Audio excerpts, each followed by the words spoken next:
L'inaptitude physique à l'emploi est uniquement constatée par le médecin du travail.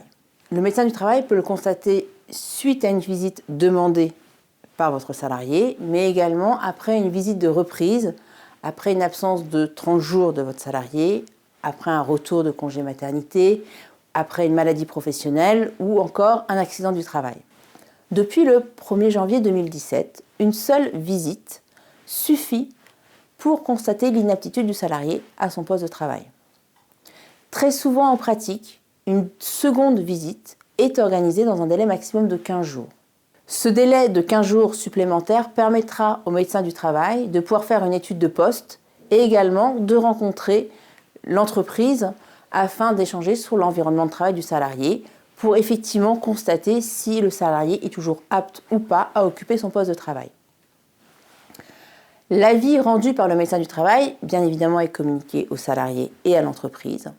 Quand l'entreprise le reçoit, elle doit automatiquement enclencher une procédure de reclassement.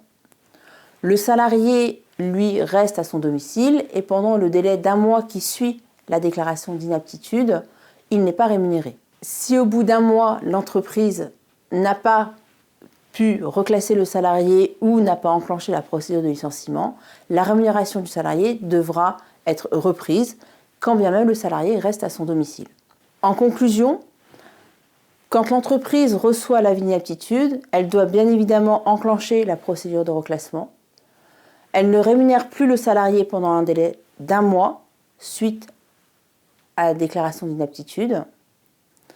Si au bout d'1 mois, le reclassement n'a pas pu être possible, bien évidemment, le salarié, lui, reste à son domicile, mais l'entreprise doit reprendre le versement de sa rémunération et enclencher la procédure de licenciement pour inaptitude et impossibilité de reclassement.